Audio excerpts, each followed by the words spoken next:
अगर हम सोचें कि संसार में इतने अपराध है तो क्यों, तो इसका मुख्य कारण है हमारी रिस्पॉन्सिबिलिटी।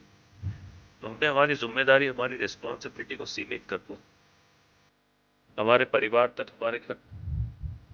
अगर हम इस रिस्पॉन्सिबिलिटी को असीमित कर दें तो हम हर संसार के प्रत्येक जीव के लिए जिम्मेदार, प्रकृति के लिए जिम्मेदार।